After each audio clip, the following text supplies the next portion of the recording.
Hello Kadelights! For today's video, ituturo ko sa inyo kung paano ang step by step na pag-laminate. Ayan, meron tayong A4 size laminating film. Kailangan mo lang yan, i-open mo yun. Then, ipantay mo po dapat ang paglalagay ng document. Yan po ay photo paper po. Gumawa po ako ng sariling calendar ng aking negosyo na Sian Sweet Delights. So, dapat po pantay ang pagkalagay nyo, ilapat nyo po. Para pag nalaminate nyo po yan, pantay din po ang pagkakalaminate.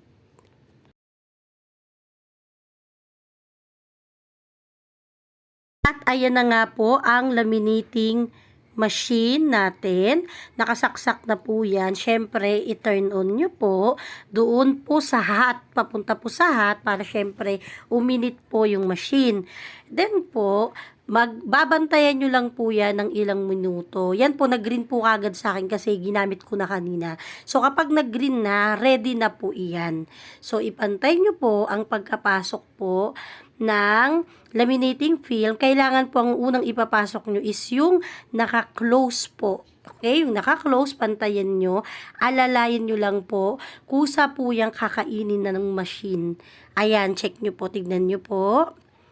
Kinakain na po yan ng machine, paunti-unti, para malaminate. Kailangan, yung naka-close na laminating film, ang una nyong ipapasok. Kasi pag ang pinasok nyo yung hindi close, hindi po yan maglalaminate. Ayan, nakita nyo ang ganda, diba? O, kung mapapansin nyo po, pantay. Pantay ang pagkalagay, pantay ang pagkalaminate. So, antay nyo lang po yan, dahan-dahan, naglalaminate. Wow, ganda tignan, no? Ang ganda din po nung laminating film na nabili ko sa, sa kulay orange na cart. Hindi siya ganun kakapal, hindi rin po manipis. Saktong-sakto lang. Ayan o, Sian Sweet Delights 2024 calendar. Ayan o. At huwag po natin kalimutang i-turn off after po natin gamitin ang laminating machine. Huwag nyo na po pansinin na aking maduming kuko kasi may ginawa po akong chocolate kanina. Thank you!